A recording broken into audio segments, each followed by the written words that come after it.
Coming up on today's show, we're going to recap all of the Resident Evil news. Plus, we've got an update on what's going on with Dead by Daylight. And Brittany and Steimer have been playing Hitman 3. What's good, everybody, and welcome to another episode of the What's Good Games podcast, your source for video game news, commentary, analysis, and funny stuff every Friday. I'm Andrea Renee, joined by Miss Brittany Brombacher. Hello. And Miss Christine Steimer. Hello. Ladies, I am so glad that this tradition exists. Whether it's your first episode or your 218th episode, we're glad that you are here. We've got a lot of news to get to, so let's just jump in and say thank you to January's Patreon producers, FlyinCosmo, Califournicated, Chewy, Godson, Justin Foshee, Punkdefied, Faris Attieh, Mohammed Mohammed, Marcus Brown, and Alex Rigopulos. And welcome to our Patreon community, Victor Hensley, Bingo Bandit, Bernicia Cunningham, Alicia Acker, Tim Olegas, Robert Groom. Welcome one, welcome all to patreon.com/whatsgoodgames, where you can be part of the show by submitting your questions every week or submitting your ideas for our Patreon produced segment, which is happening later on in the show. You can also get the show ad-free. Wouldn't you think about that as an option? Love it. It's a nice thing. It's a nice thing you can get. And Brittany, it looks like we have a couple new podcast reviewers. We do. We have Markinator and Lando Calriss, $. Said, I turned the sled to 0.5x last week in the podcast, and it was hilarious. So if you haven't tried this, ladies and gentlemen, turn the speed down on our show. Half the time we are drunk, but half the time we're actually not drunk. It's really funny. I couldn't stop myself from laughing the one time that I did it. It's just It's real hilarious. It's a good time. If you want a good time, like I said, when we're sober, you want to hear us drunk, there you go. But yeah, thank you again for all the fun podcast reviews. We read them every week. We appreciate them. They make us feel warm and fuzzy, and they help us out a lot. Yeah. Yes. All right. In case you missed it, on Thursday, just yesterday after we published the podcast, Brittany and I hosted a watch-along for the Resident Evil showcase that one Brittany Brombacher also hosted. Want to give you major props. I thought you did a fantastic job, and I thought the showcase was awesome. Thank you. It was super fun. It was quite the honor, and it still doesn't feel super real that it happened, but I had a lovely time doing it. I appreciate all of the love and good, warm thoughts that were sent my way today. It made me feel appreciated and loved. So thank you all to everybody. And I hope you enjoy the showcase. It was, I think, about 17 minutes when all was said and done, which was actually a little shorter than I thought it would be. But I still think we got some good info within said showcase. Oh, yeah. There was a ton of info. In fact, let's just go ahead and get right to it, shall we? That is our first story that we're going to be chatting about today. So, Brittany, I'm just going to let you take it away. Oh, yeah, girl. You got lots of B-roll to click on. YouTube. I sure do. What's good games. All right. So Capcom's first Resident Evil showcase of 2021 covered a slew of upcoming projects in the long-running franchise, from the next major installment with Resident Evil Village to a new multiplayer experience in one of the upcoming RE films. One of the biggest announcements of the showcase, Capcom confirmed Resident Evil Village will be coming to PS5, Xbox Series X, PC, PS4, and Xbox One on May 7th, 2021. The PS4 version can be upgraded for free to the digital PS5 version, and Village also features Xbox Smart Delivery. Additionally, there will be a demo later this spring for all platforms, but PS5 owners can get exclusive access to the new Maiden demo as of today, which is Thursday, the day we are recording this. So yeah, we're going to be talking about that in hands-on because Andrea and I already played that, and it was a spooky good time. So Capcom centered much of the showcase around a new look at Resident Evil Village, aka Resident Evil 8's gameplay. First-person combat returns as players once again take on the role of Ethan Winters, but Capcom has introduced new melee elements like blocking and counters to the mix. So I want to pause right here and talk a little bit about what we saw during that trailer. So if you want to keep that trailer rolling, baby girl, I can kind of like talk to our friends about what we're seeing here. Okay, so we saw the new trailer, which is about 3 minutes long, which featured some new information. And then we also got a gameplay demo as well, which was actually pretty fun. So some of the main things to pick up on here is like everyone's trying to figure out what the hell is going on with Ethan and Mia, and why is Chris here stealing their, now we know is their baby daughter, which I think her name is Rose. Because if you look at one of these stills during the gameplay demo, you see the mission objective is to rescue Rose from the castle, and Pete Fabiano, producer of the series, does say that that Ethan does need to go to the castle to rescue his daughter. So why does Ethan, and why is Chris, and why is Mia? What's going on here? And we didn't get too much new information from these trailers and gameplay. But what's interesting, yeah, right there, look at taking little baby Rose to the castle. Chris, what are you doing? That if you play the Maiden demo, and so I'm going to spoil like the short 20-minute demo because to talk about what we're going to see here, you learn that there's some sort of ceremony going on. And if you continue playing the demo and you pick up all the documents, you see that there's a list of rejects and a list of potential candidates. That's the word I'm looking for. All women names. And then you also learn that there's a special wine that's created somewhere within this castle that is made with Maiden's blood, which is kept in a very special, like, ornate goblet or a glass with silver flowers on it. So if you kind of like piece the things together, you can kind of start to put together what could be happening with Rose here. But that's just like my deep dive, like conspiracy theory. Some of the other interesting things that we saw is, if you're looking right now, you see this Van Helsing looking guy. We don't know what his role is, but clearly he's testing Ethan in some way, shape, or form. You see Ethan fighting off these weird zombies with pointy teeth and sharp claws when they carry weapons. I have no idea what that's all about. Andrea loved them. She was very excited by them. I don't know if love is the word that I would have used to describe my relationship with them. But they are definitely interesting characters that I ran away from when I encountered them in the demo. So, yeah, it wasn't good. They made really scary noises. Well, I only encountered the vampire. I didn't encounter these weird, like, zombie dudes.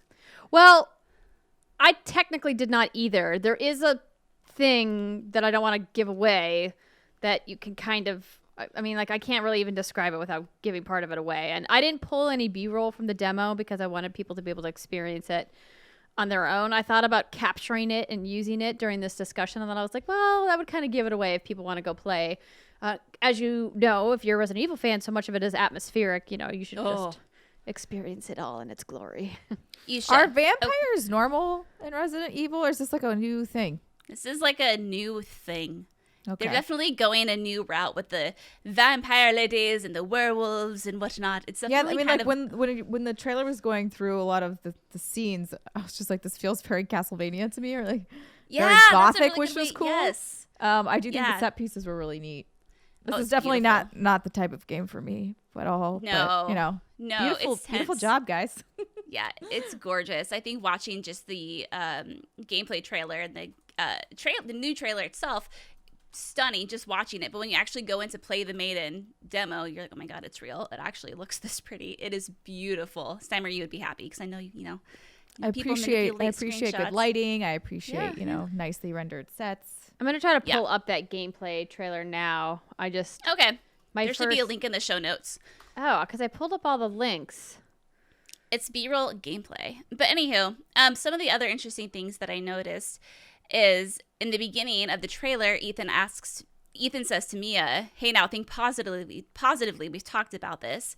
And Mia says, I know, we hardly talk about anything else. And you can see the crib in the background and the daughter. But then oddly, there's a mirror that's hung up on the side of the house, and it's covered by a blanket. Like, everything else in the house looks totally normal. Now, Steimer, you want to just cover a mirror for no reason. Not unless you're a vampire. Okay. Or unless you don't want to look at your face. Oh, I guess that.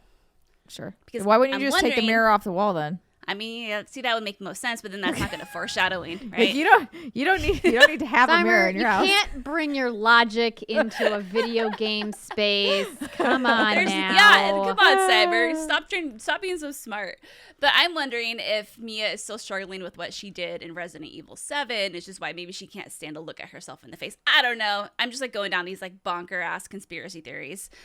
But we did get a look at the exterior of the castle too, and I mean, it looks huge. Just from like what we've seen from the trailers, like it's hard to tell obviously how big this thing is going to be.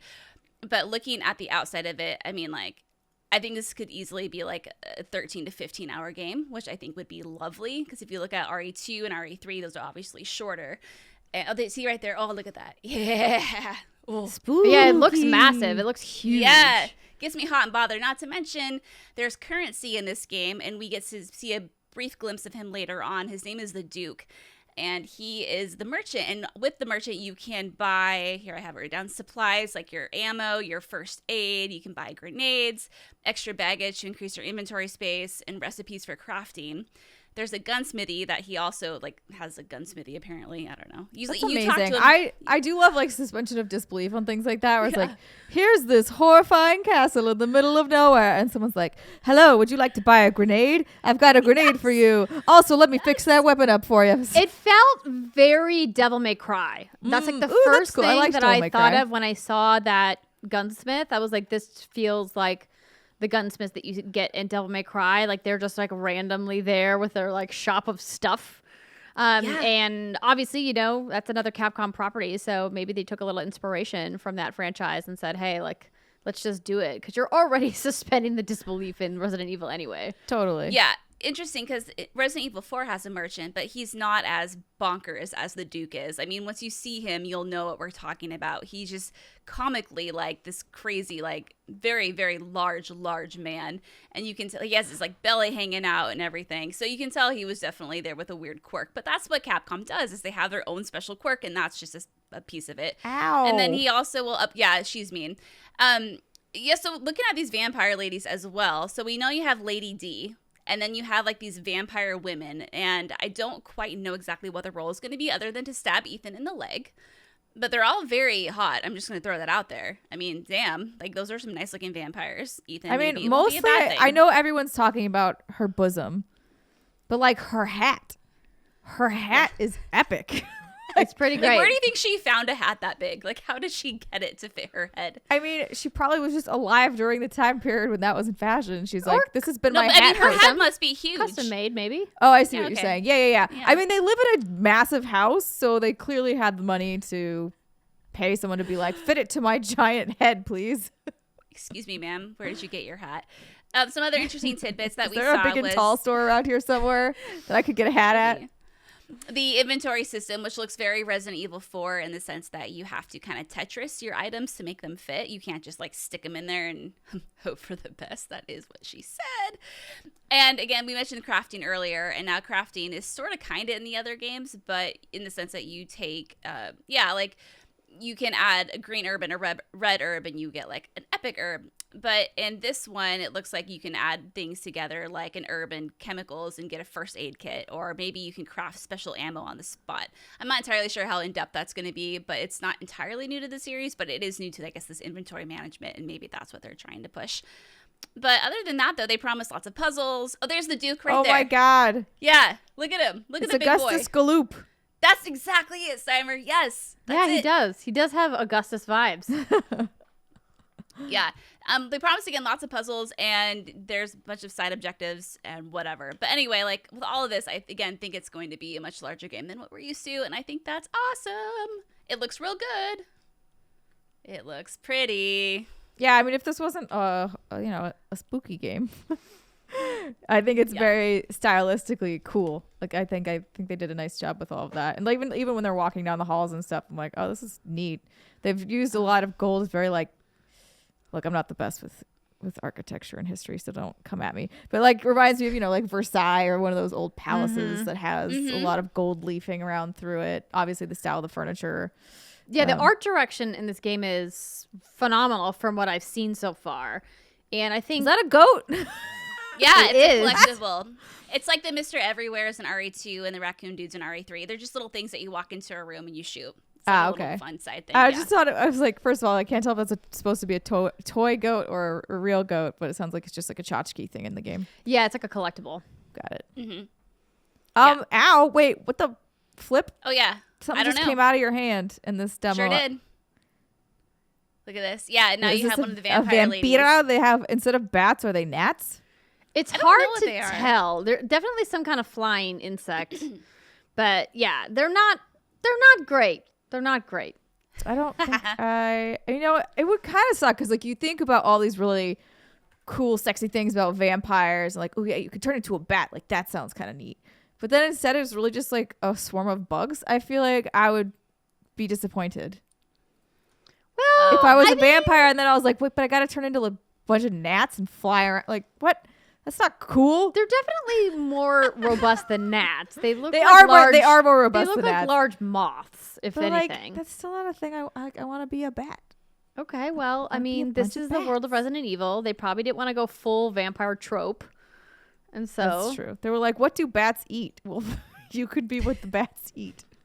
That Congratulations. maybe it's just a flock of like little mini bats. It's like tiny miniature bats. Yeah, exactly. See, That would be cute. adorable. That would be cute. I wouldn't mind a baby bat like spurting out of my hand. Actually, yes, I would mind that. I'd be like, "Oh, Mind. hello." Yeah. Sam would be like, hello, animal friend. I've always wanted an animal Oh, hello. friend. It flies away. Oh, bummer. Just Disney Oh my God. princessing at it as it explodes out of your palm. But yeah, a lot to dive into there with all the gameplay and new trailers. But I need to probably take the next 6 hours and deep dive into all of it, which I probably will do after we do the show. But for now, I think that covers kind of the biggest takeaways. The next thing is that they announced, which is Resident Evil RE-verse. I don't know if they're calling it Reverse or RE-verse, whatever floats their boat. But it's a competitive multiplayer mode where up to 4 players will play as one of several iconic Resident Evil characters. While the full roster hasn't been revealed, the trailer shows protagonists like Chris Redfield, Jill Valentine, Leon Kennedy, Claire Valentine. And Claire Valentine? No, Claire Redfield. I was like, It's fine. don't I think won't that's judge her you. name. I won't judge you, IGN. That's not her last name, though. As well as enemies like Nemesis and even Jack from Resident Evil 7. So this is again, free mode if you pre-order Resident Evil Village. And it looks like it's just kind of like a 6-person death match. I I'm thought trying to they figure also out- said it's. Sorry to interrupt. No, I no, thought go they ahead. said it's free if you own. If you Oh. own Resident Evil Village. Included. It says. Yeah, it right it's there on the included screen. with the purchase It's price. included. Yeah, you're right. Essentially, you buy Interesting. this. The You got art this. style on it. Is it comic booky? Because like in the Yeah, trailer, it is kind kind of of. looked like there was some sort of a filter over it. Yeah. Yeah, it does So- definitely had more of like a cell shaded vibe Yeah. happening. Interesting. Yeah. I mean, they had Resident Evil. Oh God, what was it called in Resident Evil 3? Was it Resistance? The 4v1 where you have like the mastermind to play against the other folks. So they're trying to dabble in some online stuff, and that's cool. Personally, like this doesn't do a lot for me. I don't really see myself hopping in here and playing this. But again, like this kind of game isn't my thing anyway. But I think it's just more of a nod to the fans. Like, hey, it's our 25th anniversary. Here's like a fun, free thing to go enjoy. So maybe that's your thing. So good for you. Proud of you. You did it. All right, next up, we got a collaboration with Ubisoft. So Ubisoft made a surprise cameo on the Resident Evil stream with the Division 2 developer Massive confirming a crossover event that will bring Resident Evil themed earnable items to the Ubisoft shooter for a limited time. Players just have to log into the event from February 2nd to the 15th to earn the Leon Kennedy RPD outfits. What could be more romantic than a Resident Evil event over Valentine's Day? Hey, if you're stuck at home playing video games with your boo, sounds like a fun night to me. I was super excited about this. Obviously, you guys know I'm a big fan of the Division 2. Spent over 100 hours in the game. Absolutely loved it. Have been looking for a reason to go back and play a lot of the DLC that has been released by Massive over the last 6 to 9 months. And so I'm excited that they are doing this. I don't know why they're doing this, but Capcom has done a lot of crossovers in the past that are just whimsical and kind of just seem like they're for funsies. So, I mean, I think about how they put Aloy from Horizon Zero Dawn in Monster Hunter World, and it's like, Oh, why did yeah. they do that? Who cares? It was fun. It's literally probably just somebody at the dev team being like, I like this other property. I have a friend. Do you want to do a thing? Okay, let's do a thing. Yeah, and clearly Capcom as a publisher seems to be really good at negotiating those deals because typically you don't get these big publishers working together that often. Yeah. And obviously they do because they must make it, really favorable for other developers to work with them. Good for them. Yeah, I think it's cool. Good job. And finally, It friends. sounded sarcastic, but I know it wasn't. I just really don't. Again, I don't really care about this. I still think it's cool, but it's like, cool. It's not going to make me hop back into the Division. Sorry, Andrea. Sure. It's all I know good. you that had makes hopes. sense. It's all good. I know you had hopes I'd play with you, but you know better. All right, so Resident Evil has long extended beyond games, and there are plenty other projects in the pipeline. Capcom teased one more during the showcase, the previously announced Netflix animated movie Infinite Darkness. Not much is known, but we did get to see some footage of the film. Look at Leon's hair, which is is set to hit the streaming service in 2021. Also, they're working on that Resident Evil TV series with Netflix, which stars Albert Wesker and his 2 children. And they also have the Resident Evil reboot movie that's coming out. So there's a lot of Resident Evilness brewing, if you will. But I think I'm the most excited so far for this one. I just like the CG take on things. Oh, look at it's Brittany. It's our own sexy vampire lady. It's me. I'm your gothic bitch. Yeah. Yeah. So I had to do it, Britt. I had to do it. No, thank you. Thank you. I appreciate it. But yeah, I mean, other than that, that was the showcase. And I think, for their first, Resident Evil showcase, I think they did a good job. I think they got people really hyped for Resident Evil Village. And I think at the end of the day, that was more or less the main goal of it. So. Yeah, I love it. I feel like it's, taking a page from what Nintendo does with their directs on a single game and saying, hey, we want to give a deep dive. I'm so glad more publishers are doing this style of thing. I know that there was a lot of people on the internet that were very upset that there wasn't a Resident Evil collection announced for next gen, and that there wasn't a bazillion other line item requests that fans of the Resident Evil franchise have for the 25th anniversary. But I thought this was a ton of information, a lot more than I expected to get. I honestly just anticipated getting a gameplay reveal and maybe an 8-minute one at that. And we got not only a new trailer, but we got gameplay as well. We got the crossover with, Massive. We got a sneak peek at the CG animated film. We got a release date. I wasn't expecting to get a release date either. Plus, you have the multiplayer mode. It was a lot of info. So why you mad, bros? Yeah. I mean, I think we all know it's whenever you say there's something coming, a showcase coming for this or that, the the theories run wild. And it was as simple as Capcom sharing, they were teasing coming up to this event, and they showed kind of a revamped inventory management system for some of the older games, just to kind of make it, I think, fit nicer on the social timeline.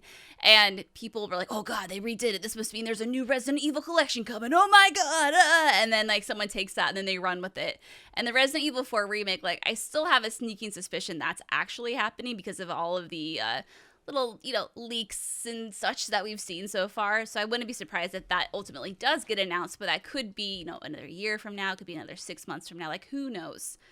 But yeah, it's just kind of funny to watch the internet run with theories when you actually know what's going to happen. And it's okay, well, it's entertainment. It was fun. I mean, I do the same thing when I don't know what's going to happen all the time. Me and my bonkers things that I come up with. Oh, I think there's nothing wrong with having fun. Some wild fan speculation. I think that that's fine. I think where I kind of eye rolled was the clear fanboys and girls of the world getting their panties twisted, as you like to say, Brittany, because the showcase didn't show them exactly what they wanted to see. Instead of appreciating it for what it was, being it sucked. And I'm like, come on, Ruth. Really? Is that really going to be your response? Because it definitely didn't suck. Yeah. Unless you were a vampire. Well, that's true. Ooh, good Somebody job, got sucked on in that trailer for sure. Ooh, delicious. Blood. But yeah. Exactly. It was fun. Maybe they're horseflies. Oh God, no! Cyber's that's still the thinking worst. about this more. Well, you talked about blood, and I was like, I remember a horsefly landing on me once, and it fucking bit me, and it flew away, and I was bleeding, and I was so confused because I didn't know that there were flies that bit until that day. Oh, they're the worst. They're the absolute worst, and they're mean and they're aggressive. Yeah, I think I dislike them as much as I dislike yellow jackets. They're on that level. Yeah. They're up there for sure. They're assholes. They better not be horseflies. That makes it 10 times worse. But it would make sense. I would definitely take a horsefly over any kind of a wasp or a yellow jacket or hornet, anything. That's true. Give me a room of horseflies instead of a room full of wasps. Speaking of wasps, did you guys see that wasp picture that's been circulating Twitter? Yes. It made my butt clench. The murder hornet that's on par with Lady D. Yeah, her boobies are great. The wasp boobies, they're fantastic. But if I have to see that picture one more time, I'm gonna barf. It's not a thing I really care to see. No, when I'm scrolling through my Twitter timeline. What, you don't like those double B's? Oh, I get it. They're definitely bigger than that, but yeah. I get you. Yeah, that was a joke I made off of the hashtaginist tweet about it being a B cup, and I was like, those are double B's for sure. Those are big juicy bees. Anywho, enough about insects and wasps. Let's move on to our next story. But before we do that, I want to let you know that this episode of What's Good Games is brought to you by ExpressVPN. Okay, everyone. So we all know how a VPN protects your privacy and your security online, right? You've heard us talk about VPNs before on the show, but you may not have known up until recently, or ever really, that it can take your TV watching game to the next level. That's right. You can use a VPN to unlock movies and shows that are only available in other countries. So I've been looking forward to using my ExpressVPN to binge certain series that I can't get on my Netflix account here in the United States. Series like Brooklyn Nine-Nine, which you can get on Canadian Netflix. And if you didn't know that, pro tip, all you've got to do is fire up your ExpressVPN app, change your location to Canada, refresh Netflix, and that's it. You can watch all of Brooklyn Nine-Nine. It's just that simple. ExpressVPN hides your IP address and lets you control where you want sites to think you're located. You can choose from almost 100 different countries. So just think about all the Netflix libraries that you can go through, like accessing Japanese Netflix to get your anime fix on. But it's not just Netflix, you guys. ExpressVPN works with any streaming service. So that means Hulu, BBC's iPlayer, YouTube, you name it. Now, while there are hundreds of VPNs out there, it's important to remember when you use ExpressVPN, there's never any buffering or lag, so you can stream in HD no problem. ExpressVPN is also compatible with all of your devices, phones, media consoles, smart TVs, and more. So you can watch what you want on the go or on your big screen wherever you are. If you visit our special link right now at expressvpn.com/whatsgoodgames, you can get an extra 3 months of ExpressVPN for free. That's a way for you to support the show and us here at What's Good Games, watch what you want from Netflix around the world, and of course, protect yourself at expressvpn.com/whatsgoodgames. One more time, that's expressvpn.com/whatsgoodgames. I see, Brittany, that in the show notes, there is a story about Pokémon Snap. Oh, yeah. It's a small one, but it's a short, snappy story. It is a short, snappy story. And Steimer, it'd make me so happy if you would read it. Oh, I would love to. Great. Thanks, My Nintendo News, for this lovely feature. New Pokémon Snap will be 6.8 gigabytes and features online functionality. So the official eShop listing for the new Pokémon Snap has revealed that the download size is, again, like I already said, 6.8 gigabytes. So start making sure, if you need to, you clear out some space on your Switch. And if you purchase the game, obviously via the Nintendo Switch eShop, which I will be doing. The new listing for Pokemon Snap also reveals that the game will thankfully support cloud saves for Nintendo Switch Online members and features online play in some shape or form. It's not clear what that online play entails just yet, but I guess we'll find out. Ah, shit, ladies. All right, let's get into speculation time. Okay. What could this online mode mean? Or this online functionality? What do you think this means here? Probably just like uploading your photos if we're being like base level. No, I know. Fuck. I can share my photo on the internet that I took on my Nintendo Switch. I mean, that would be nice. It would be a great piece of functionality for them to add across all Nintendo Online paid subscribers to be able to put your screenshots in the cloud. Like, that would be nice. That would be nice. It would be So nice. you don't have to literally take your screenshots, put them on your micro SD card, take your micro SD card, put it in a card reader, put it in your computer, and then tweet them. That seems like such a natural, easy process, though, Andrea. It's so easy. Nintendo's So like, easy. if it ain't broke, don't fix it. Yeah, so obviously, like, this game is listed as single player, so as much as I think it would be cool if you could do, like, photo runs with your friends, I don't think it's happening. Sorry. No. Yeah. I'm just as sad. But what I think could be cool is that Nintendo has, like, weekly challenges, right? Like, take a photo of a Butterfree crapping on a Pikachu, and then you upload your photo, right? Rude. And then you can vote. Yeah. I thought you were excited about my idea. It's just you don't like Pikachu being crapped on by a Butterfree, but I don't blame you. It was really weird. That would I be just a pulled it out of my surprise ass. Pikachu face below. Yeah, get Pikachu's best surprise face, Uh-huh. and maybe they'll issue challenges or whatnot, and then you take the best picture, you upload it, people can like it and vote on it. I think that would be something that's fun. I don't know if they're actually going to go through the trouble of implementing it, and then maybe leaderboards of who has the best photos of like all of it. I don't know. I think it's kind of fun though. They're going to do it, but I'm just trying to keep my expectations in check because Yeah, I'm mostly just excited to run around and take really bad photos. Did you ever take your Pokemon. photos to Blockbuster? Was it Blockbuster? Or was it like a Walgreens where you could actually print your photos on little stickers back in the day? Probably Walgreens. I don't think Blockbuster had that function. I don't know if Blockbuster did. No, it was a little kiosk that they would just Yeah, stick I in some thought stores. Blockbuster did have that. I They might have. distinctly remember that being weird. a thing. I don't think I ever saw that in our local Blockbuster. Our Blockbuster didn't, but somebody else I know talked about going to theirs and doing it. Weird. Yeah, what a But time to be alive. I do want to make a disclaimer because I know somebody out there is definitely ready to like make a hot internet comment. I know that you can tweet your screenshots directly from your Switch. I know that that's a thing. I just want more functionality with my screenshots, and so I don't like using the in-app interface on the Switch. I prefer to have more. It's like the same reason I don't tweet photos from like PlayStation Network share button. I send them to myself in a message, and then I pull the message up on my phone, and then I download the photo, and then use Twitter's iOS app. Same. Anywho, But yeah, I just wanted to say Pokemon that Snap. because I know somebody out there would be like, "Well, Andrea, You've quelled the flames. You've quelled the flames. thanks." Yes, you've done it. Well, I'm sure we'll find out more about that in the not too distant future. We know more from Pokemon is happening as they're celebrating their big anniversary. So I wanted to move on to our next story because I wanted to mention this because I'm glad that they responded to it so quickly. But some of you out there may have seen that Dead by Daylight's developer, which is named Behavior, has been in a little bit of a pickle this week. So Polygon had a nice write-up of the controversy that's been happening. So the Dead by Daylight devs have announced that they are indeed working on a colorblind mode amid their controversy.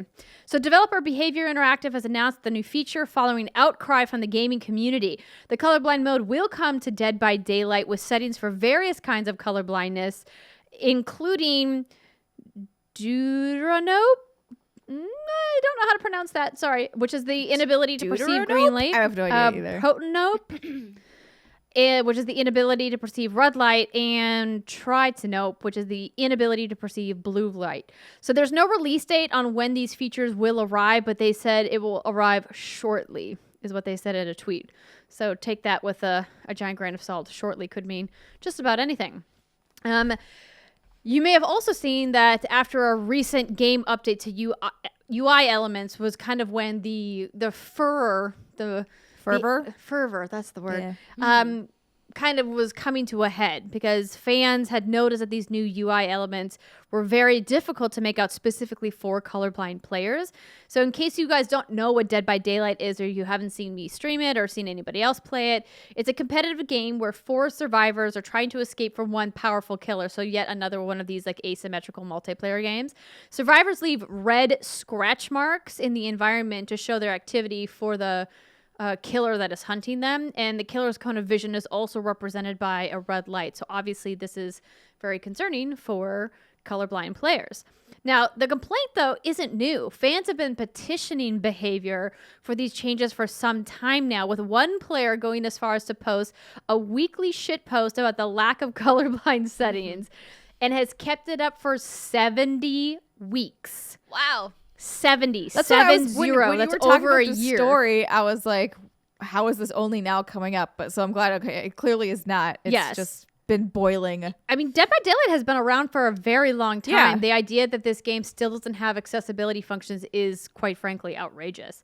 And so, obviously, that's why everyone kind of, came to a head this Rallied week. together. Yeah. So, thankfully, Steve Spawn, friend of the show and COO of Able Gamers, highlighted some other community members' messages this week and tweeted about it. He, of course, has been a longtime advocate for gamers with disabilities. And just 2 hours after he tweeted, Behavior Interactive responded with a series of tweets which read in part, "This is not indicative of the views of the team, and we deeply apologize for any frustration or harm this may have caused. We've been working on a colorblind mode for some time now. We are planning on a release shortly." So it's important to know that one of the things that really tipped off Steven tweeting about it and some other people like friend of the show Zombie Kills tweeting about it was twofold. One, there was an offensive emote that was released that was very insensitive, that was called attention to Behavior, and they have removed it from the game, which is great.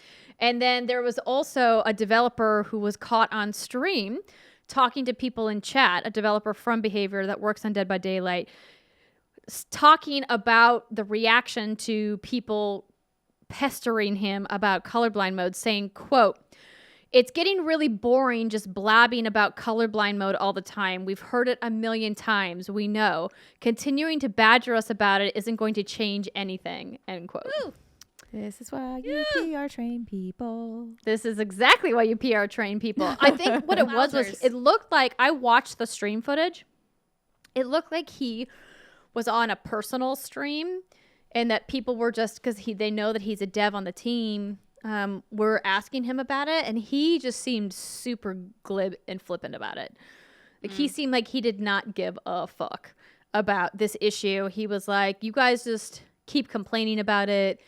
We'll get to it eventually." And I'm just like, whoa. Yeah, that's not the messaging you want. Is from so bad. Yeah. Wow. Like literally all you have to do, sir, is say, either I'm not on that team. Please don't talk to me about that. That this is also a personal stream of mine. I can't help you here. Like there's things you can say that aren't like basically go fuck yourself, which is what it kind of sounds like he was saying. Yeah. And if this was an official developer stream, what you say is, I don't have any news about that at this time. You're welcome to They submit definitely, a if it was an request, official stream, they would have given him, I would hope, talking points. talking points. Yeah. So Yeah, overall, it would it not was be that. It was bad. Yeah. Yeah. It's It was so a bad look. important to have these advocates out there who are, because I think, I'm assuming this developer probably hasn't thought like, okay, I should probably exercise some empathy. And what would it be like if I couldn't play this game the way I'm accustomed to playing it because I had some sort of disability, and that's why I think it's so important that we have people out there like Steve Spawn and able gamers out there to raise awareness to this. Because I think if you're ignorant about it, you don't give a fuck. Yeah. You need to be kind of like told. If you're like, privileged, you don't necessarily see like why there's an issue. 100% true. And I think that's definitely what happened here. And I saw a bunch of people grabbing their pitchforks to go after the studio. And I said, whoa, whoa, whoa. Don't let this one guy who was clearly being a jerk be the representative for the whole studio. Because, we don't know if this was an official stream. He definitely didn't seem like an official spokesperson to me.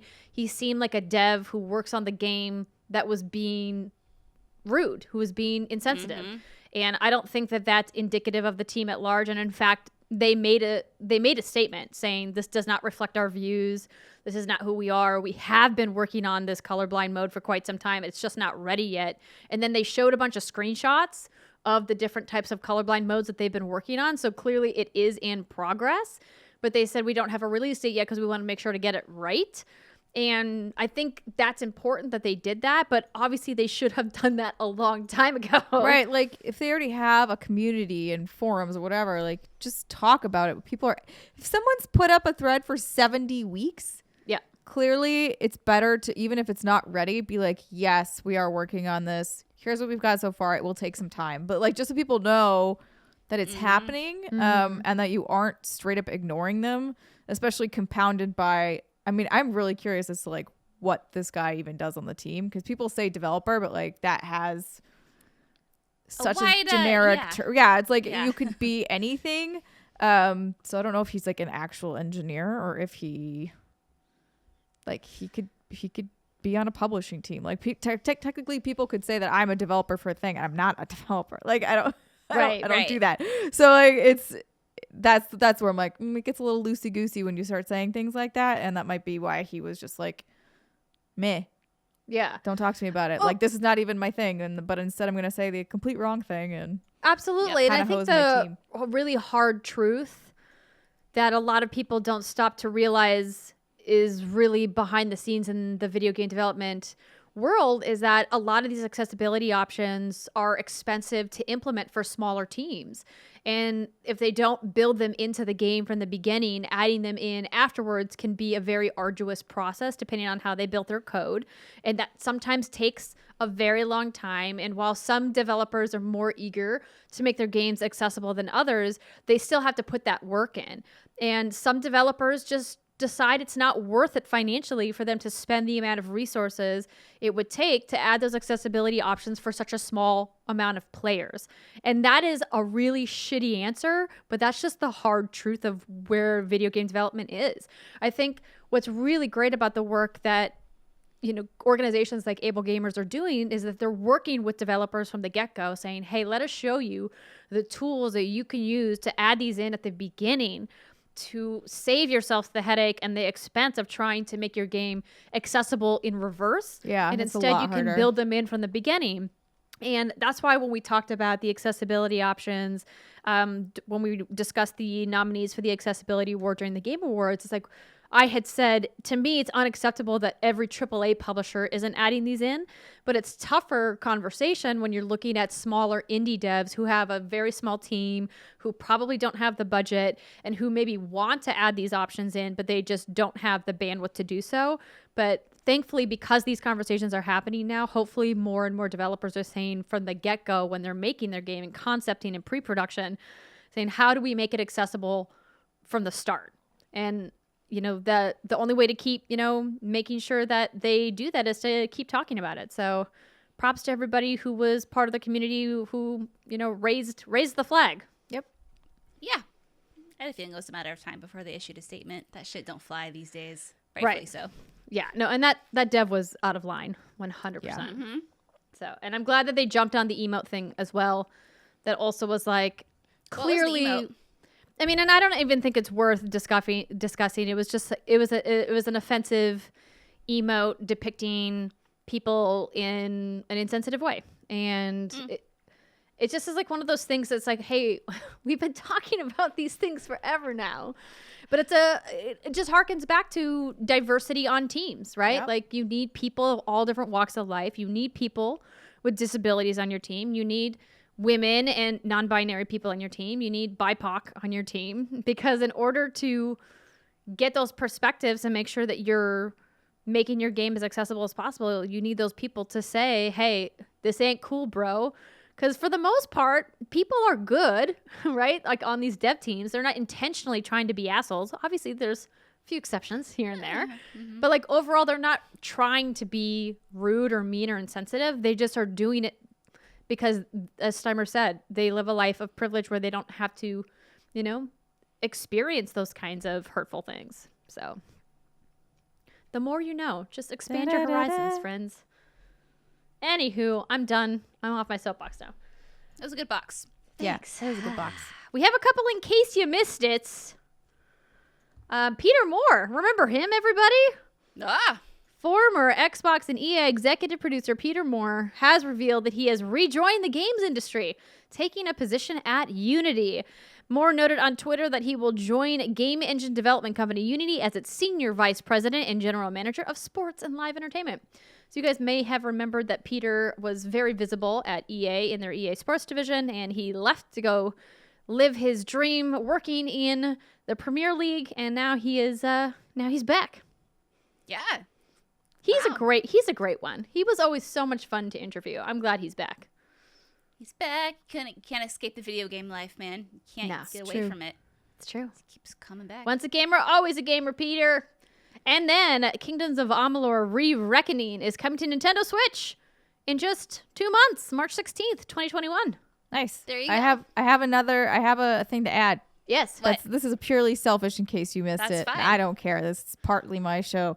I'm going to talk about what I It want is. to talk about. And partly what I want to talk about is Hero U. So this is an older game that I've mentioned before on the show. It's not an older game, but I yeah. mean, it's a couple years old at this point. Yeah. But it's coming to Switch. So it's coming February 9th. The pre-sale starts on February 2nd. And I'm excited that it's coming to Switch because I mostly stopped playing it because I don't like sitting at my PC and playing games anymore.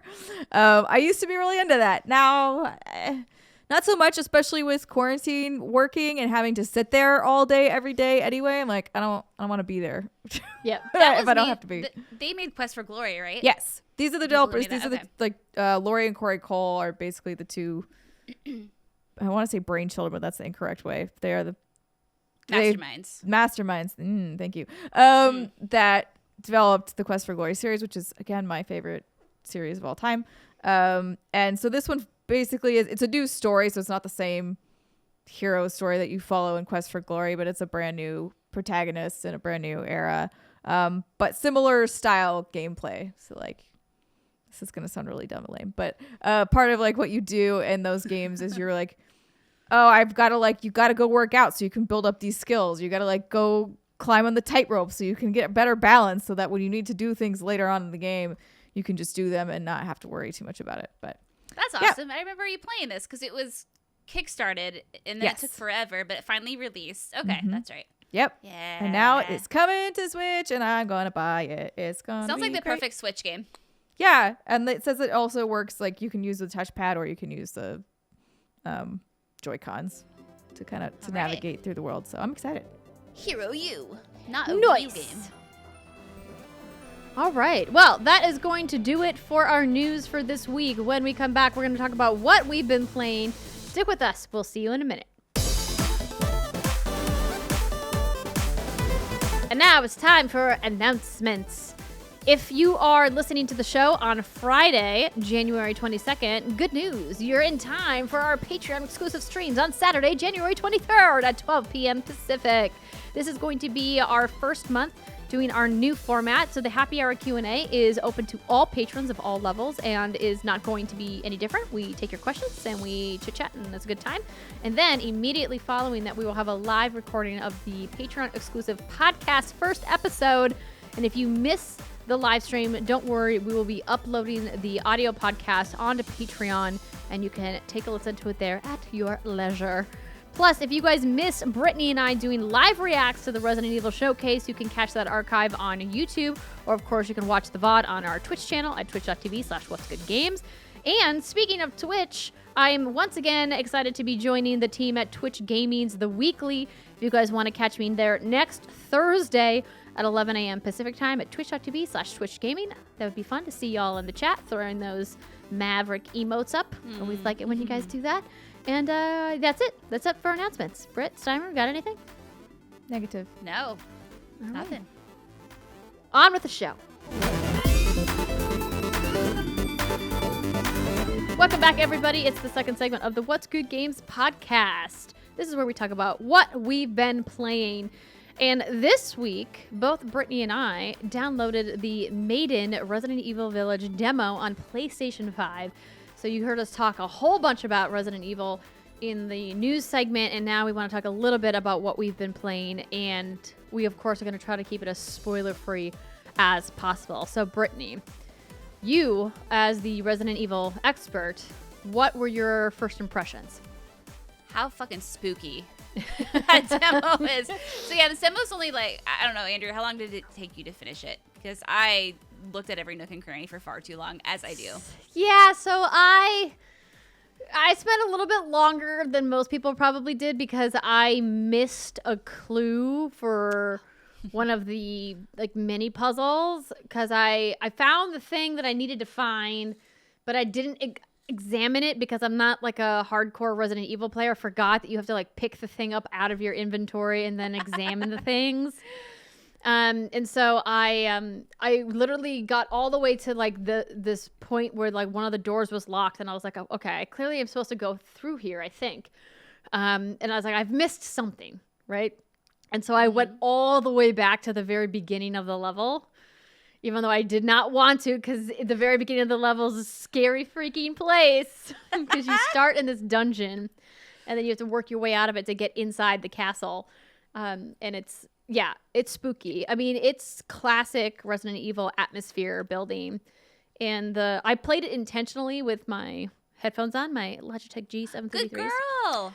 Not the ones I'm touching. But yeah, I was like, these are Sony headphones. These are Sony audio headphones for the podcast.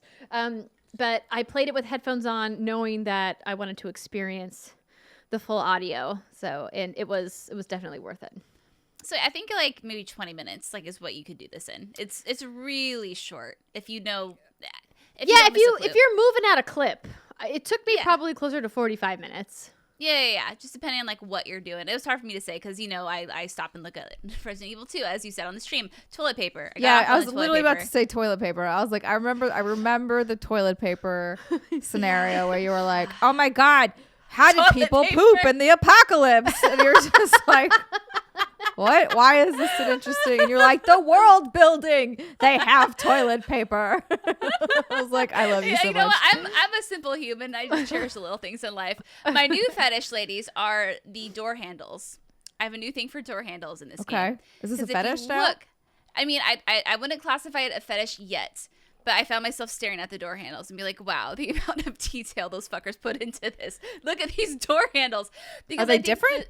Like they're each just one? very like gothic. Ornate. Yeah, they're just very like sexy. They're sexy door handles.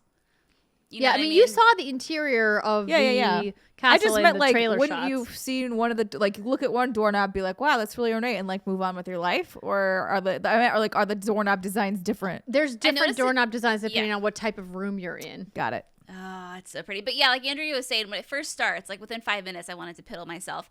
Because again, like the atmospheric building, the sound design, everything, it's so fucking creepy. And it sounds so good when you're wearing headphones. I mean, I'm sure it sounds great when you're not wearing headphones, but especially when you're wearing headphones if you really want to crap yourself.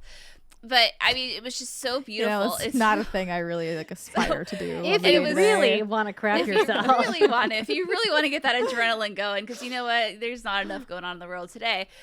Just put headphones on. But no, I mean, I think it, again, classic Resident Evil in the sense that it's just quiet. You hear there's stuff creaking and groaning around you, and there's stuff falling.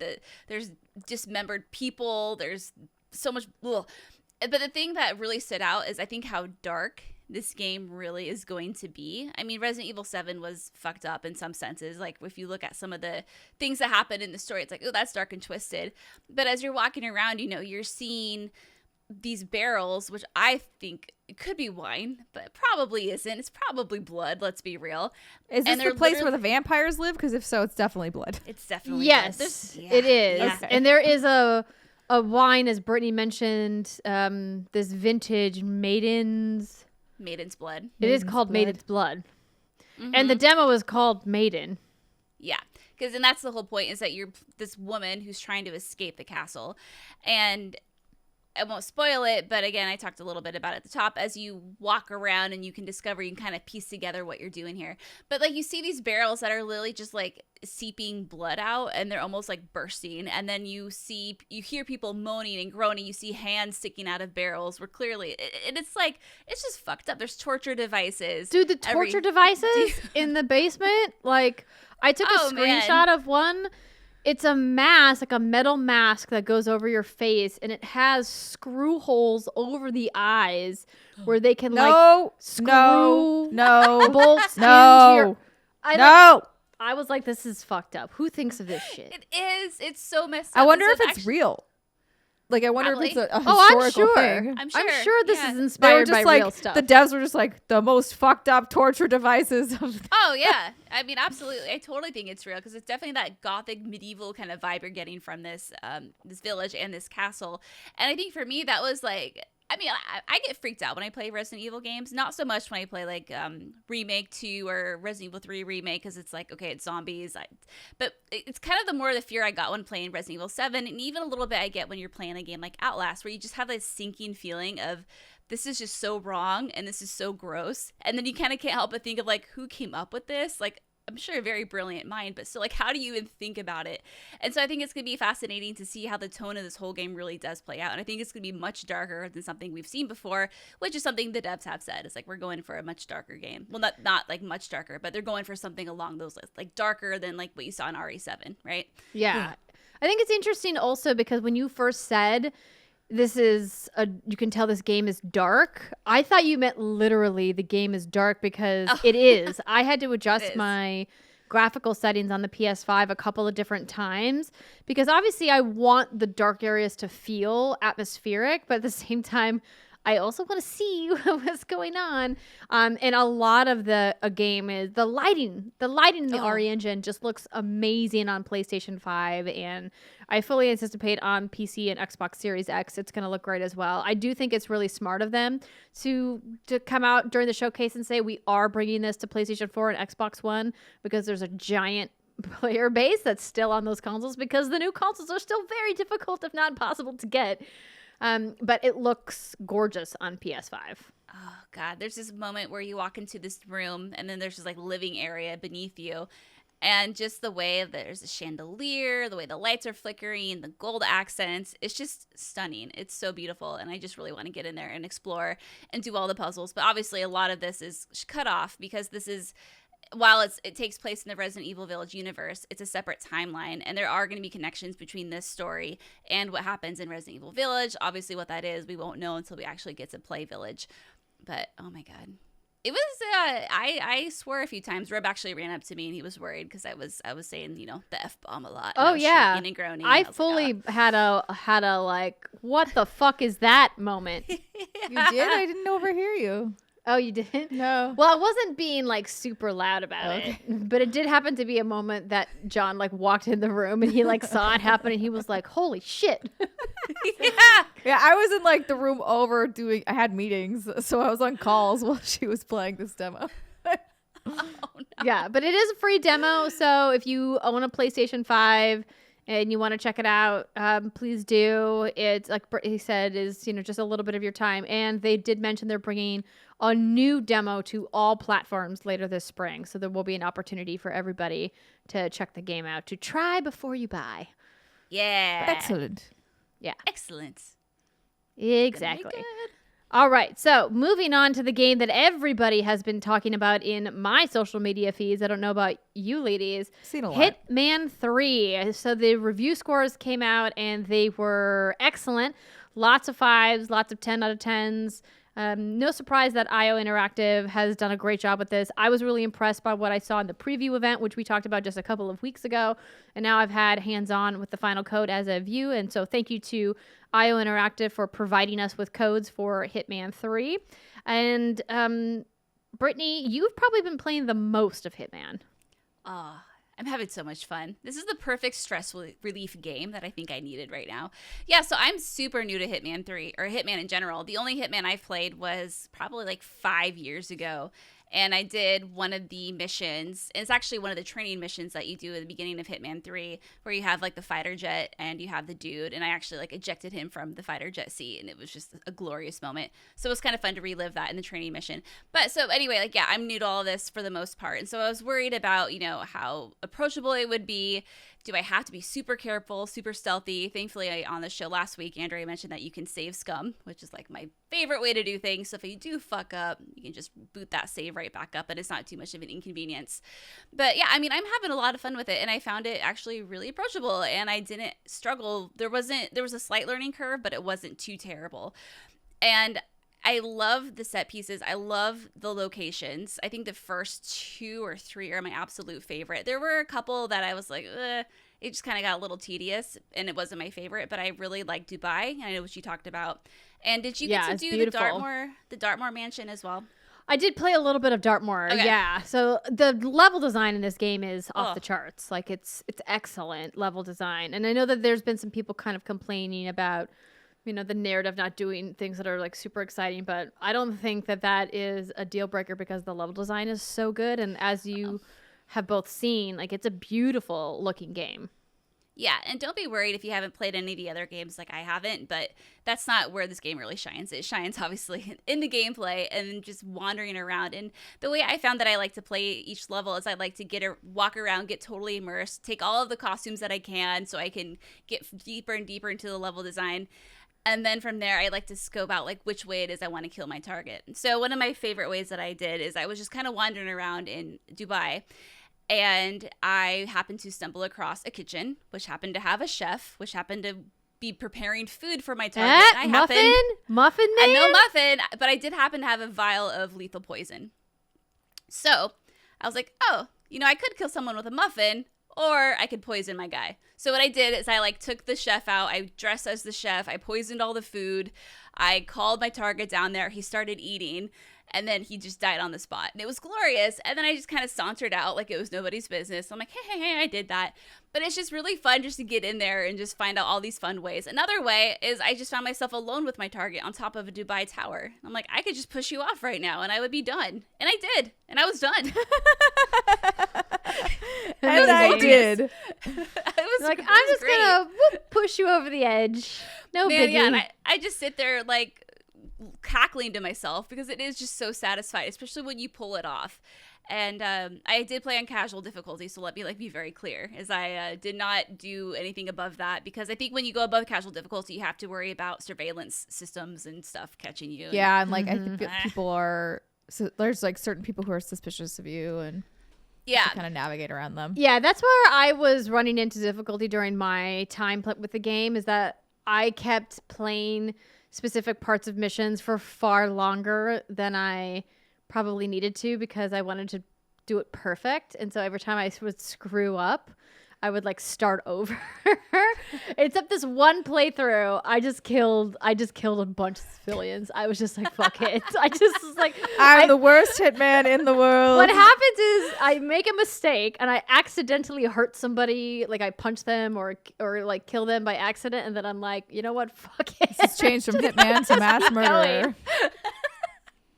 Yeah, I found each level took me on an average an hour to 15 hour and a half, but I think that's because I was, again, just really scoping it out.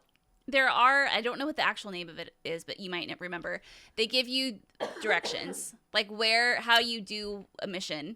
It's called mission objective or mission, I don't know what the fuck. Yeah, it's either mission stories, I think they're called. Yeah, I think that's right.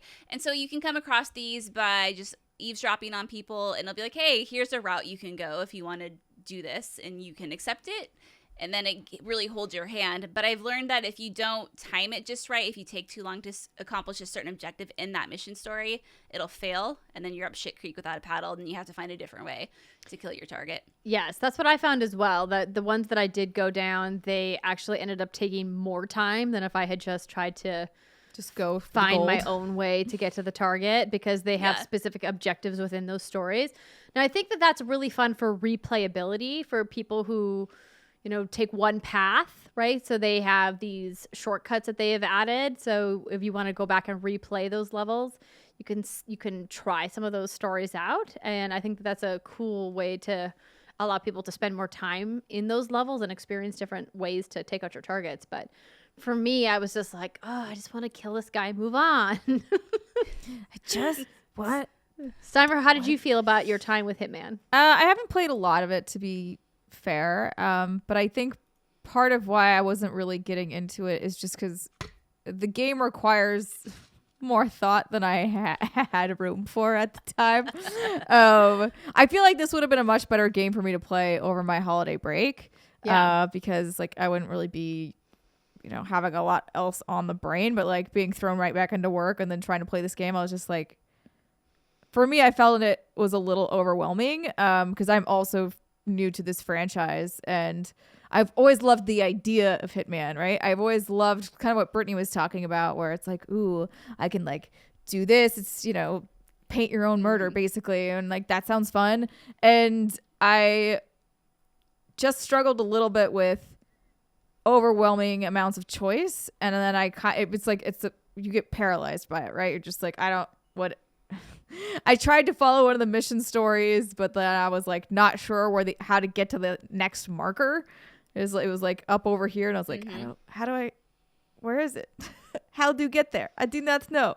And I kind of wish maybe the tutorial had run me through a couple different scenarios, because it really just takes you through one and is here's how you can kill this guy on this boat. And I was dope. I didn't know about all these things that you're teaching me. This is very helpful. Thank you. And then they kind of jump you back into it and say, now you can try it a bunch of different ways. And I was but but nothing more than that. You're not going to give me options of the other way. What are the other ways? Yeah. Is there another way I can get onto this boat other than the first one? If so, could you tell me so that I could have that context for future levels? That would have been really useful. I'm sure that if I just dove into it and didn't worry as much about, I have the worry of oh no, if I mess it up something bad will happen, but it's a video game, it's fine, relax. But you just have that I have anxiety about if I mess up in a level and everybody comes after me, what do I do? And they're Same. well, you just reload. It's not that big of a deal. It's not but there is that little bit of pressure or whatever that I have mentally on it. So it was hard for me to really dive in and fully enjoy myself right now. But I do think maybe once work slows down a little bit, I could get back into it and be all right, no. And maybe I'll text you, Brittany, and be tell me some of the fun things you did in some of these levels so that I can go explore and have fun with them. It does make me very excited for what IO Interactive could do with 007. So that news came out over the holiday break, so we never actually got to talk about it on the show. If you guys missed it, the same team who makes Hitman is making a James Bond game. And I think that to me sounds super exciting, knowing the tools that they have from the Hitman universe, but in a more linear narrative focused game that doesn't kind of give you this choose your own adventure vibe that overwhelms somebody like me who struggles with ADD, that I'm just like, there's too many things. A lot of choices. And you're like, but what? Yeah. But it does make me excited to see what they're going to do with James Bond for sure. Yeah. I do, like you said, I do think the level design is brilliant. I think the game is beautiful. Like there's a lot of really great stuff here. It was just, for me, it was a little too mentally taxing for like what I wanted in the moment. That's fair. Yeah. I haven't hopped into any of the other levels because we were provided a code. This thing's the deluxe copy where you get some of the other levels that look absolutely gorgeous. Like the Maldives, I think, are one of them, or Maldives, whatever the way you say it. But like where it's all like crystal blue water and it's like on a beach. And it's like, that's the kind of level I would love to have played at. You're like, that's where I'll go kill someone. That's where I'll go kill someone. I'll take that contract, This please. is where I want my murder to happen. Yes. Oh, man. Yeah. But no, it was really fun. Like, I had a lot of fun with it. I did all but one level, and I think I've done enough Hitman right now because it is more or less the same formula. I mean, the levels are obviously very different, and how you approach them is different, but I think I need to, like, recharge a little bit because it was more or less, like, the same thing I would do. Like, go explore the area, like, stalk my target, figure out what's the best way to kill it, get a better uniform, go up, maybe poison someone, shove someone, maybe wait till they're just turned up right the minute. I know, shove someone off a cliff, who could say? You know, it feels like it's low impact on you. Just shove them over the edge. Just shove them over the edge. I mean, those Dubai towers just go, are very tall. Boop, and you just boop them off. It doesn't leave a trail the way my muffin murder does. I just leave crumbs The everywhere. the muffin KO is such a great clip. So if you missed this, please go to our Twitter, what's good _games, because the clip is just amazing. It's Andrea basically knocking somebody out, but with a muffin in her hand. I had the Muffin Man song stuck in my head all weekend after that clip. Like, Yes, legit. it was great. I pulled it because I discovered that the Muffin Man song is public domain. Oh, hails, yeah. Oh. I figured, I was like, did someone look this up? Like, because I feel like otherwise. I sure did. Yes. Nice. Public Excellent. domain. Good to know. Which is also hilarious that song is public domain. But yeah, it was a fun clip. Nobody cared about the Muffin Man to try and retain those rights. I guess not. Or it's just been around for that long. I guess it could be, yeah. All right. Well, we certainly will have more to say on video games that we have played next week. So let's go ahead and take our final break of the show. When we come back, our Patreon produced segment talking about our go-to gaming routines. Stick with us. We'll be right back. Welcome back, everybody. It's the final segment of the What's Good Games podcast. I like this little wave you're doing, Steimer. It's a nice wave. It's a nice wave. The elbow. Leads with the elbow. It's like the beauty queen wave. Elbow, wrist. Oh, I look too stiff. I look like a fucking stiff yes, robot. the elbow, wrist. Mhm. Yeah. Oh, you do kind of look a little stiff there, Britt. Yeah, What's are going you on? okay, Brittany? Do you know doing, how to move actually your elbow? doing the robot dance? Is that what's happening? No, I don't know. My bones must be very stiff. I don't know what's wrong with me. What is this shit? I don't know. That is definitely a robot move with the... Yeah. Just I like- can't be out. How do you do it? Oh, that's fucked up. I have to get my whole body into it. It's more in the shoulder. It's more in the shoulder, in your shoulder socket. Just think about your elbow drawing a line. Or that. Yeah, that's a good way to do it too. Your elbow is the pen, Brittany, and your Microsoft Paint. Oh, you think this is bad? You see me try to twerk. Oh, dear. There is a song about white girls twerking, and it's making the rounds on TikTok. It's hilarious. Amazing. Okay, let's talk about our go-to gaming routine. So this is our Patreon produced segment. As we mentioned, if you are part of our fantastic community at patreon.com/whatsgoodgames, you get to vote on what our special segment is every month. And this month, it is from Chris Lionbeard. Brittany, what does Chris Lionbeard want us to talk about? Do you have a go-to routine when gaming? Like any particular setup, snacks, drinks, or ambiance that you enjoy? Chris is a very active member of our Patreon community. So, Chris, I gave you that weird voice because I feel like Lionbeard is such an epic last name. It is. It really There's is. some It's a great regal last to name. it. Not that my voice was regal, but I tried. It was Brittany Regal, though. Thank you. Yeah. Yes, I liked it. Well, Chris, we will get to your question in just a second. But in addition to this being our monthly time to discuss the topics that you guys vote on, it is also our monthly shout out for our elite patrons and above, where we feebly attempt to pronounce your names and express our gratitude for supporting our voices here at What's Good Games. So let's go ahead and kick things off. Brittany will go first, then Steimer, and then me, and then we'll just keep on it going until we read all of the names. All Hell right. yeah. Starting with Bernicia Cunningham, Christina Azevedo. Nick, 24. Kate Ryder, Stephen M. Schneider. Omega Buster. Jason Luck, Anna Harris. Dustin Toby. DK2112, Amanda Iritia. The Male Escort. the Supreme Commander of the Cyber Chihuahua Ninja Army, Sean Smith. Nathaniel, 97. Danny Her, Bang Zoo Pow. Alexander David. FlyinCosmo, Eric C. Irma Gerd Orenda. Christine Gammons, Carla Callahan. Nathan Watkins. Chewy's Godson, Rob Kober. Michaela Sage. Alex Kohler, Al Tribesman. sorry, Tracy H. Tony Shea, Tara Bruno. Spelt Wrong Brit, a.k.a. Brittany Heath. Trent Berry, Sean I. Justin Foss. Brian R. Johnson, Justin Foshee. Jasmine Says. Patrick Vince? Landry, Punkdefied. Rob Leonard. Jose Perez, Melanthius Owens. Jake Sue. Brian Harper, Patrick Higgins. Kenneth Stimmel. Zach Hershey Kiss, Grace Wenzel. Trent Pennington. Emily Kent, Roland Bala. I'm Donovan. E. Benjamin Checkness, Faris Attieh. Gary Oxborough. Jessica Bloop, Patrick Wella. Matthew Golder.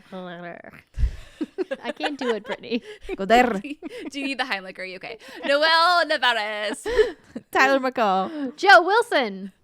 Devin Nitz, Adrian Iraq Williams. Shai Jackson Burgess. Mohammed Mohammed, Chris Wilson. Renat Burns. Giselle Bassa, Andrew Susan. Gary Peck. Dale Sun, Nambui. Robert F. Freimering. Michael S., Marcus Ian Brown. Pete Shoemaker. R.J. Bryan, Carl Peterson. Joe Kennison. Bill Stillwell, Joe Tramonte. Pure Blue Octopus. blah, blah, blah, blah. Regan Ibsen, Teresa Inert. Jason Demers. Hi, Jason. Alex Rigopulos, Andrew Cotton. Kia B. David Icolucci, Joe Schlief. Christian Rodriguez. El Moshel, Elizabeth Brooke. Gio Corsi. Male Bedna, Jared Howard. Ozzy Mejia. Nicole Humphrey, Stephanie Fitzwilliam. John Drake. and Trevor Starkey. Thank you so much to all of our elite patrons and above, and to all of our patrons at patreon.com for at what / What's Good Games. Nailed it.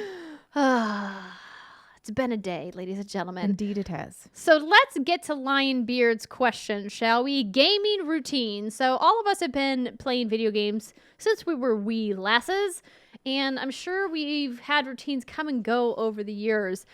Now, I had asked Steimer this question before we sat down to record the podcast tonight, and I was like, do you have a gaming routine? Because I don't really have a specific routine now, except for I always sit in the same spot on the couch. But you got a used to comfy have ass a couch. Yeah. Wait, what? I said that's because you got a comfy ass couch. It's true. It was one of the few pieces in this house that we were like, we're going to invest a lot of money in this one piece of furniture. When we were talking about dream houses earlier, the one part of the living room for my dream house is it needs to have a chaise lounge couch to be able to fit in it, because I've always wanted a chaise lounge couch. Like, Yes. I want it so I can snuggle into it like you do with yours. But yeah, I used to have more of like an actual habit specifically when I was about to play a BioWare game or a really long RPG. So I would be like, okay, I'm about to bunker down for the weekend. This was also very unhealthy. Please do not do this. I would basically go to the gas station, get 2 bags of Smart Food white cheddar popcorn and a few raspberry Snapple iced teas. And that was what I would eat for like 48 hours. Like I would just go to my white cheddar popcorn and yes, raspberry Snapple. Ooh. Yes. This is why I said it's not healthy. Please don't do this. But like, this is what I used to, when I was like young and in my 20s and like, it's fine. Whatever. I can live. Yeah. It's great. And I don't want to leave the house for food, even though you can get food delivered to you. That is healthy. You couldn't back then though. Not the same way. You could get not as easy. Like you could call pizza like I think like Asian restaurants did delivery. Yeah. But it wasn't like every restaurant does delivery. No. Yeah, it's not like it is now. But it was still. So I basically would just go bunker down. Like I just wouldn't leave my room. Also, for like I'd be like, I am sitting here and I am playing this game, and it is literally the entire weekend, and I'm going to sleep. Because at the time I had my bedroom and my gaming setup were all the same, so I could go to sleep, put my controller down on the floor, wake up, grab my controller, and then just start playing the next morning without like showering, brushing my teeth, whatever. Like it's total trash mode. That was the most trash I've ever been. Was those weekends. Fucking amazing. Did you get up to brush your teeth or no? I don't remember, honestly. It was too long. I feel like yes, because at some point you'd have to pee or whatever. Yeah, so I'd be like, all right, well, I'm going to brush my teeth because I really don't like the feeling of a gross mouth like that. Well, and the white cheddar popcorn. Yeah, it wouldn't be great. So I definitely feel like I still brushed my teeth. But, for the most part, I was in the bed. I was basically like, Charlie and the Chocolate Factory, the grandparents. I was basically them.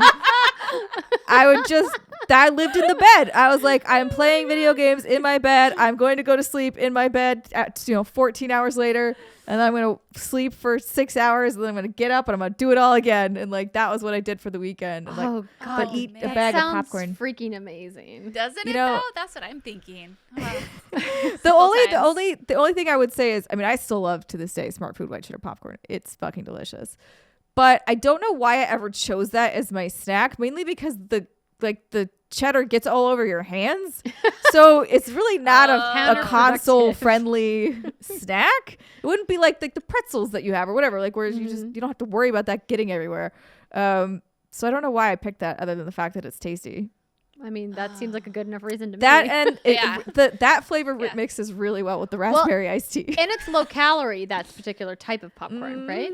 A bag's like 800 calories, so I don't know if that... Well, I don't think you're supposed to eat the whole bag in a That was sitting. all I ate. Well, that's fair. Then. All weekend was 2 bags of that, which is not enough calories for that many days. But it's a decent amount of fiber.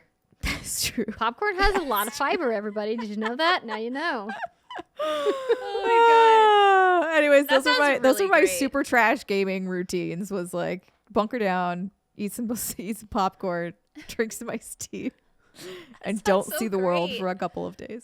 Yeah, I feel like you should relive this now. moment. I'm old and I have a job and responsibilities, so it's a lot harder to do that. But even when I kind of like got to do it a little bit over holiday break, but I got up out of my bed and I went to my living room and I sat on my couch.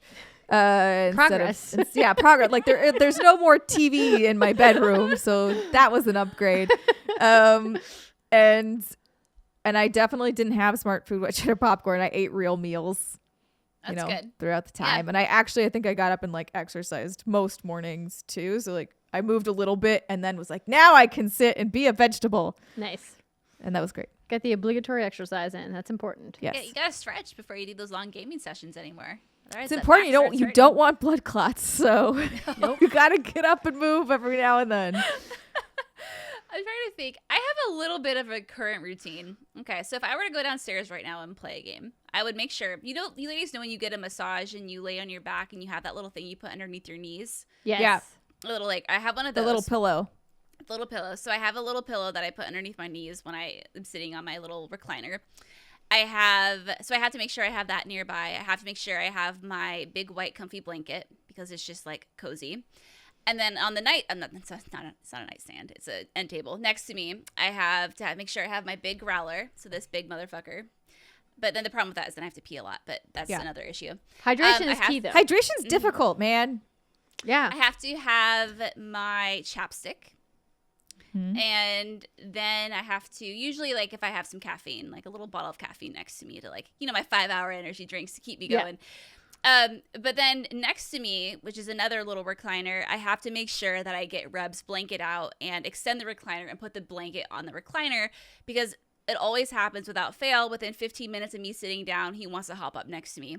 And so generally what that requires me to do is, like, you know, like, kick the recliner down, get the blanket off, take the little leg pillow out. Not a big deal, but, you know, it's just like you want to be convenient. So I have to make sure I have his blanket out and all ready to go. So when he does want to hop up, I can just command him to jump up there, so I don't have to, like, get up and get his blanket.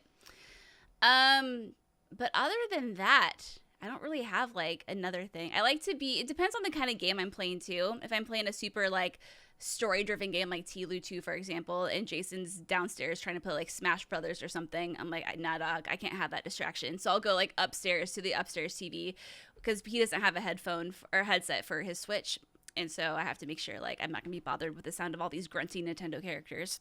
But yeah, like, other than that, like, it's pretty simple. I just need my leg pillow, my blanket, my caffeine, my water, my chapstick, and my dog's blanket. I guess that's a routine. That is a routine. That's a routine. You got your stuff. Yeah, my routine is not too dissimilar, but my cats have never always, like, been in the same spot. Sometimes they want to sit with me, sometimes they don't. But yeah, I have my spot on the couch that I always sit in. If I'm gonna have a long gaming session, I always make sure to, like, charge my headphones in advance to make sure that they're ready to go. You know, get the controllers charged. Being a responsible gamer. It's just really more of a convenience, because it's so annoying when you're, like, in the middle of something. Oh, yeah. And your, like, headset dies or your controller dies. And you're just like, oh, gosh, I was in the middle of that boss fight. And it's like the controller dies. And the new Series X controllers for Xbox haven't been warning me when it's low battery. The controller just dies. Have you noticed that, Britt? Yeah, it just dies. Thankfully, like, all the goodbye. games have this little thing where it just pauses automatically. Right. Jason did for Christmas get me this bomb thing. I don't know if you're in the market for this, but it's 4 rechargeable batteries on this little stand that's, like, that big, and they're for the Xbox Series X controllers. And you just, like, put it on your little table or whatever, and then you just have batteries constantly charging. So if it does happen, you just pluck one right in. So are they, like, a little double pack, or the individuals? I don't know. It's just like a block. It's like a block battery. Yeah. So specifically for the controller. Yeah. Because specifically for the controller. Yeah. After I did my unboxings of the PlayStation 5 and the Xbox Series X, I kind of did a little finger wag at Xbox saying, why am I unwrapping 2 AA batteries in 2020 for this controller? This seems irresponsible as a company. You guys should be, if anything, including rechargeable AA's, but, like, this should be a USB chargeable controller at this point. I don't understand. And then of course there was a wave of people being like, I like that it's, you know, I can just swap the batteries and I don't have to wait for it to charge. And I was like, sure, but it's really, really, really bad for the environment that we're going through all of these AA's. And so during that process, I had a bunch of people, including Will Smith, and if you guys don't know him, not the actor Will Smith, but the tech guru Will Smith, who's hosted a bunch of stuff and is really great, recommend Eneloop batteries to me. And so I bought a giant pack of both AA and AAA Eneloops, and so those are also rechargeable batteries. So I bought some of those mostly for my TV remote, because the TV remote is the one thing that I can't get, like, a rechargeable pack for. And if I've tried the Amazon brand of rechargeable batteries, and the TV does not like them. The TV remote is like, they're dead already. I'm like, they're not dead. What do you, like, it just, like, does not read them or whatever. I don't know what's going on with them. But I have those kind, and those will work in the TV remote just fine. But I accidentally, because I'm an idiot, I have done this multiple times. You're not an idiot, Steimer. I say this all the time. I have the batteries to prove it. I buy AAA batteries all the time when I need to buy AA batteries. Oh, Steimer, no.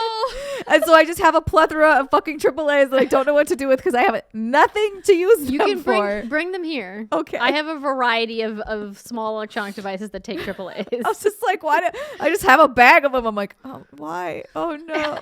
I can take them off your hands. But just I also bought the rechargeable ones, too.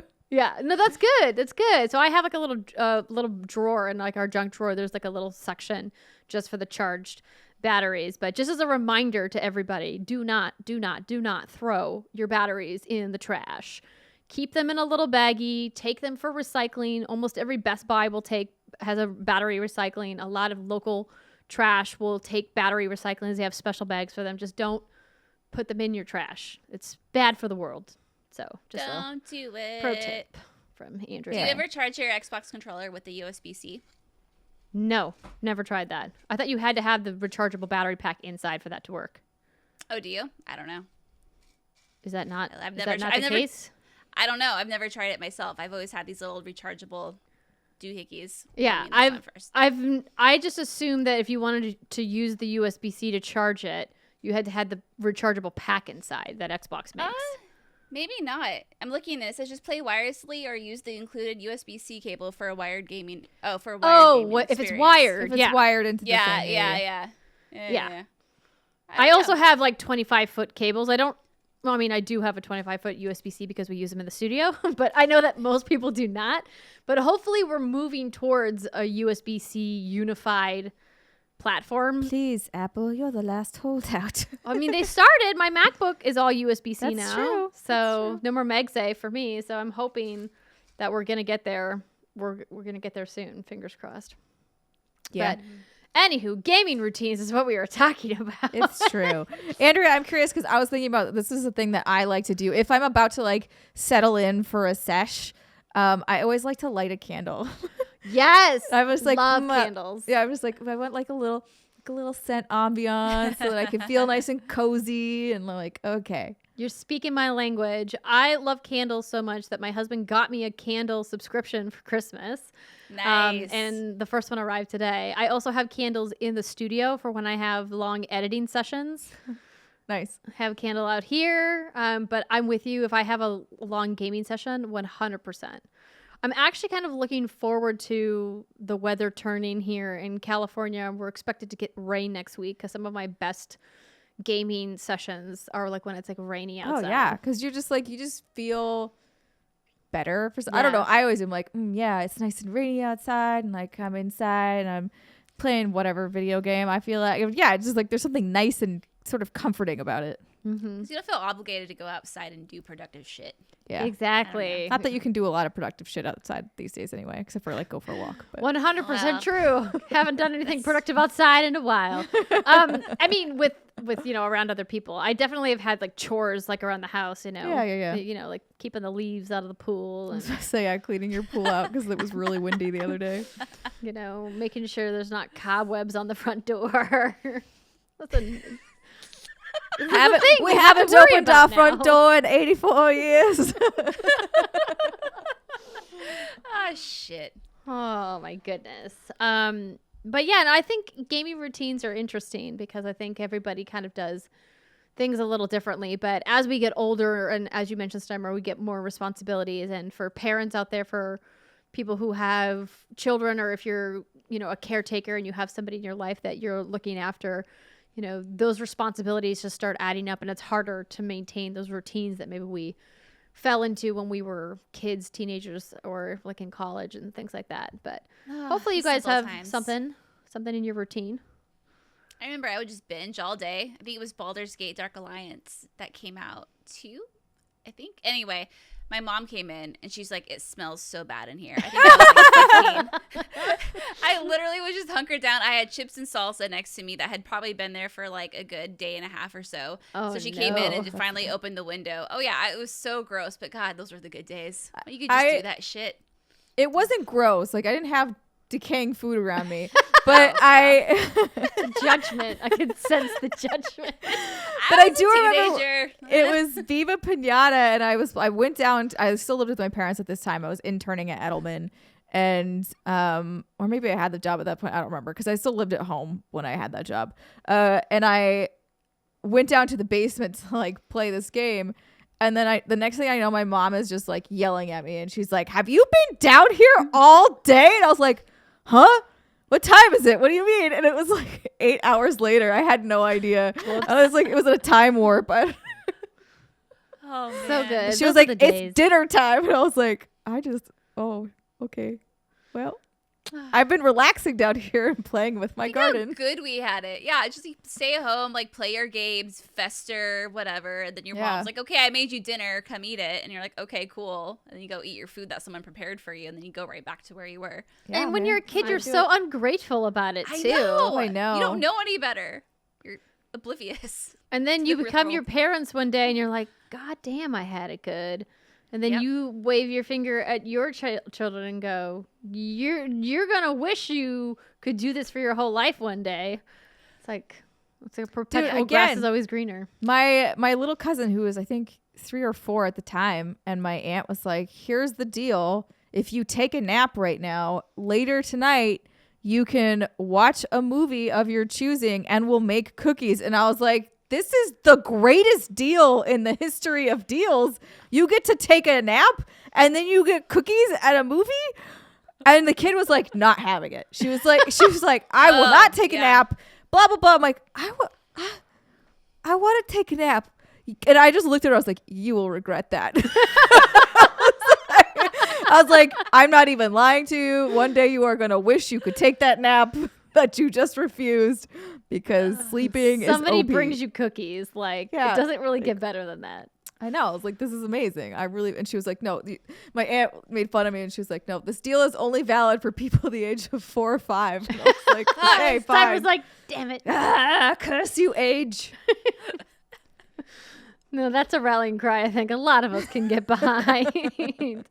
Well, Chris, thank you so much for the suggestion for this month's Patreon-produced segment. Certainly had some fun reminiscing about some of our gamer routines. We'd love to hear your guys' routines.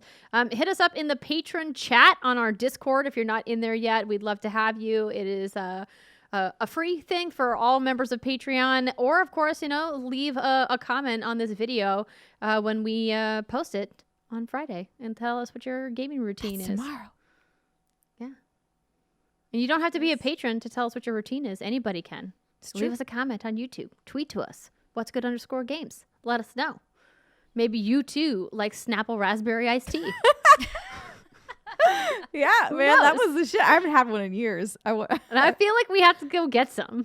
Probably, yeah. Let's Uber Eats this stuff. Come on. We can get it delivered. It's 2021. Anything is Let's possible. do that for Saturday. This feels doable. Okay. Saturday Patreon. For the happy hour Q&A, yeah. we'll get some white cheddar popcorn and some I may Snapple happen to Raspberry already Iced have Tea. a bag of white cheddar popcorn at my house. So Perfect. You're saving me a trip. Excellent. All right, everybody, that's going to do it for us this week. Thanks so much for hanging out, and we will see you next week. Bye.